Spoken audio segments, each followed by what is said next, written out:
নাভির নিচে প্যান্ট পরা থাকলে কি নামাজ হবে? বাচ্চাদের কমোডে পেশাব পায়খানা থাকলে ওই রুমে নামাজ পড়া যাবে কিনা? আমি ঢাকায় থাকি, গ্রামে যদি 2 দিনের জন্য যাই তাহলে কি কসর নামাজ পড়তে হবে? মৃত ব্যক্তির জন্য দান করা যাবে কিনা? তাড়াতাড়ি যেন বিয়ে করতে পারে সেজন্য কি আমল করব? স্মরণশক্তি বাড়াতে কি করব? এর জন্য নির্দিষ্ট কোনো দোয়া আছে কিনা? নামাজে দাঁড়ালে নামাজ পড়া অবস্থায় আমার হাঁচি আসে, তখন কি হাঁচির জবাব দিতে হবে? রব্বানা লাকাল হামদ নাকি রব্বানা ওয়ালাকাল হামদ জুমার খুতবার আজানের উত্তর দেয়া যাবে কিনা? আমার স্বামী নামাজ বাসায় পড়েন কিন্তু মসজিদে নামাজ পড়তে যেতে চান না, এখন আমি কি করব? সামান্য পরিমাণ পারফিউম ব্যবহার করা যাবে কিনা? কোনো মা নামাজরত থাকাকালীন সময় তার শিশু বাচ্চা যদি খাবার জন্য কান্নাকাটি শুরু করে তবে কি নামাজ ছেড়ে বাচ্চাকে খাওয়াতে পারেন? অনিচ্ছাকৃতভাবে কোরআন হাত থেকে পড়ে গেলে কি করতে হবে? মেয়েদের নাম উম্মে হাবিবা উম্মে হুমায়রা রাখা যাবে কিনা? নাজিম আদনান, আপনি জানতে চাচ্ছেন মৃত ব্যক্তির জন্য দান করা যাবে কিনা?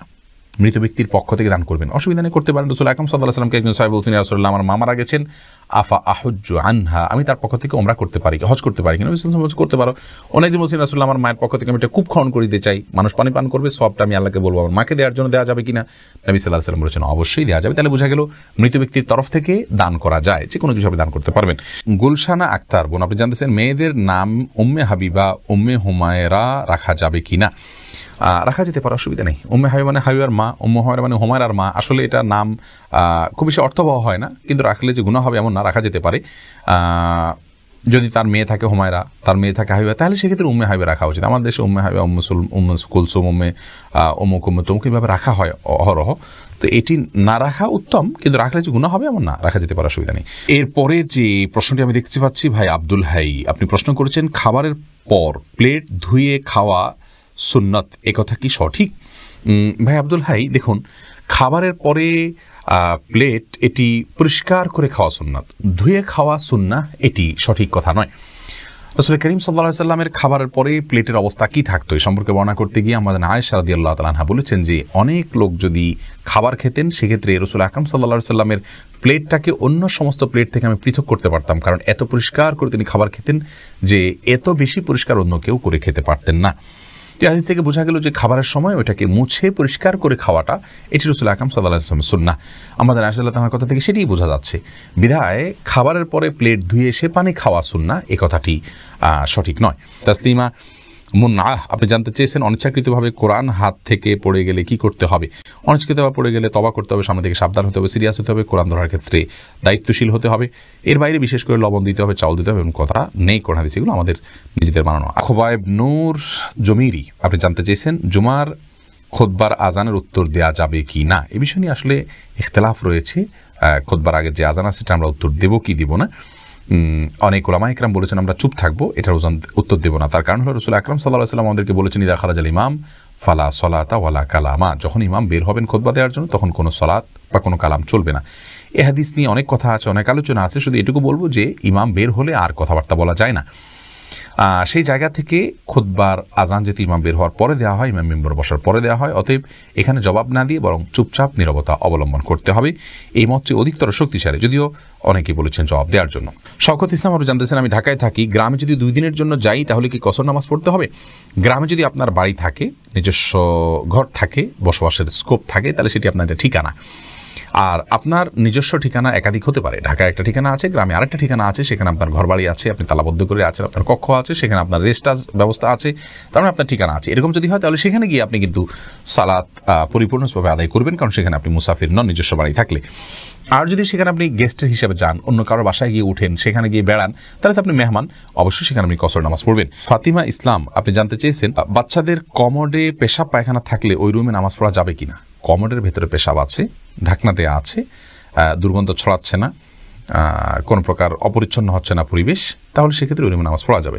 কিন্তু যত দ্রুত সম্ভব এটাকে আপনার টয়লেটের কমোডে ফেলে এটাকে ফ্লাশ করে দেওয়া বা ড্রেনে ফেলে দেওয়া, বের করে দেওয়া উত্তম। কারণ যেই ঘরে নাপাক বা অপবিত্রতা থাকে সেখানে রহমতের ফেরেশতা আসে না, সেখানে আপনার দুষ্ট জিনদের আবাসন হয়ে থাকে, তাদের আক্রমণ বেশি হয়ে থাকে, তাদের সেখানে জলচল বেশি হয়ে থাকে, এই জন্য পেশাবকে অ্যাভয়েড করা উচিত। তাছাড়া কবরের আযাবের 2টি প্রধান কারণের ভিতরে একটা হলো যে পেশাব থেকে যারা পবিত্র থাকেন না। এই জন্য কমোডে বাচ্চা পেশাব করলে সে পেশাব এর গন্ধ যদি ছড়ায় বা ঢাকনা একটু সরে যেতে পারে বা কিছুটা হলেও তার স্মেল বের হতে পারে, এইসব জায়গা থেকে যত দ্রুত সম্ভব সেটাকে দূর করে ফেলা বা পরিষ্কার করে ফেলা উচিত। কিন্তু যদি কমোডে ঢাকনা থাকে এবং দুর্গন্ধ না ছড়ায় তাহলে নামাজ পড়তে অসুবিধা নেই। ইভেন দুর্গন্ধ ছড়ালেও নামাজ পড়লে নামাজ হয়ে যাবে, কিন্তু এটা অবশ্যই অনুচিত এবং নামাজের হক আদায় করে নামাজ পড়া হয় না এভাবে, যদি অপরিচ্ছন্ন থাকে বা দুর্গন্ধ আসে। মোহাম্মদ জাফর, আপনি জানতে চাইছেন স্মরণশক্তি বাড়াতে কি করবো, এর জন্য নির্দিষ্ট কোনো দোয়া আছে কিনা? স্মরণশক্তি বাড়ানোর জন্য একটি দোয়া, একটা আমলের কথা, দীর্ঘ একটা নামাজের পরে বিশেষ সূরা, নামাজের মধ্যে বিশেষ সূরা পাঠ করার কথা হাদিসে রয়েছে। সেই হাদিস সনদ নিয়ে অনেক মুহাদ্দিসগণ আপত্তি তুলেছেন। স্মরণশক্তি বাড়ানোর জন্য মৌলিকভাবে আল্লাহর কাছে দোয়া করবেন আর পাপের কাছ থেকে বেঁচে থাকবেন।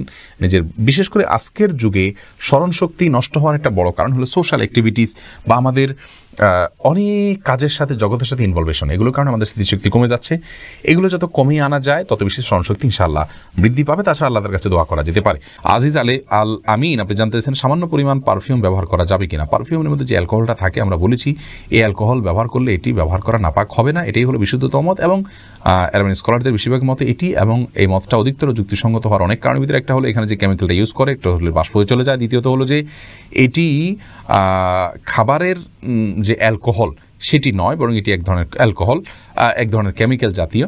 তো যার কারণে এটিকে ওলামা ইকরাম জায়েজ বলেছেন। আর এই ব্যাখ্যা আমার নয়, এই ব্যাখ্যা সৌদি আরবের সর্বোচ্চ ওলামা পরিষদের অনেক সদস্যদের এবং শেখ মোহাম্মদ উসাইমিন, মোহাম্মদ সাল্লাহ আল মুনাজ্জিদ হাফিজাহুল্লাহ, আরও অনেক ওলামা ইকরামের। এরপরে আমি যে প্রশ্ন দিয়েছি এনবি শিল্পী, আপনি জানতে চেয়েছেন নামাজে দাঁড়ালে নামাজ পড়া অবস্থায় আমার হাঁচি আসে, তখন কি হাঁচির জবাব দিতে হবে? না, নামাজের মধ্যে হাঁচি আসলে হাঁচি জবাব দিবেন না, এমনি ইগনোর করে চলে যাবো। এমনি জাকারিয়া জানতেছেন তাড়াতাড়ি যেন বিয়ে করতে পারে সেজন্য কি আমল করব?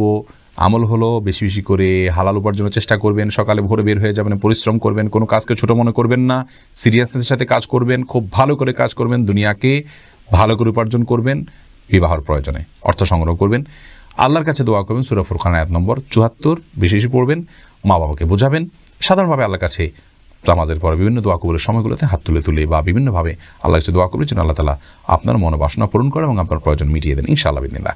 হেলাল উদ্দিন জানতেছেন কোনো মা নামাজরত থাকাকালীন সময় তার শিশু বাচ্চা যদি খাবার জন্য কান্নাকাটি শুরু করে তবে কি নামাজ ছেড়ে বাচ্চাকে খাওয়াতে পারেন? না, ফরজ নামাজ হলে অবশ্যই নামাজ শেষ করে তারপরে পড়া খাওয়াবেন। নফল নামাজ হলে যদি বাচ্চাকে না ধরতে যান, না খাবার দিতে যান, বাচ্চার অসুবিধা হতে পারে, তাহলে সেক্ষেত্রে আপনি নামাজ ভাঙতে পারেন। অন্যথা আপনি নামাজকে খুব দ্রুত শেষ করে তারপরে বাচ্চাকে খাবার দিবেন। বাচ্চার কান্না না দরকার, নামাজকে দ্রুত শেষ করা এটি রাসূল আকরাম সাল্লাল্লাহু আলাইহি ওয়াসাল্লাম থেকে প্রমাণিত। তিনি নিজে কিন্তু নামাজকে একবার সংক্ষিপ্ত করেছেন, দ্রুত শেষ করেছেন যখন বাচ্চার কান্না আওয়াজ তিনি শুনতে পেয়েছেন। জোহানা করিম রেতু, আপনি জানতে চেয়েছেন রব্বানা লাকাল হামদ নাকি রব্বানা ওয়ালাকাল হামদ? বোন, দুই রকমই হাদিসে আছে। রব্বানা লাকাল হামদ এমনটি যেমন রয়েছে রুকু থেকে উঠে দোয়া পড়তে পারেন, আবার কোন কোন রিওয়ায়াতে রব্বানা ওয়ালাকাল হামদ আছে, কোন কোন রিওয়ায়াতে রব্বানা আল্লাহুম্মা রব্বানা লাকাল হামদ বা আল্লাহুম্মা রব্বানা ওয়ালাকাল হামদ আছে। যে কোনোটা পড়লেই হয়ে যাবে।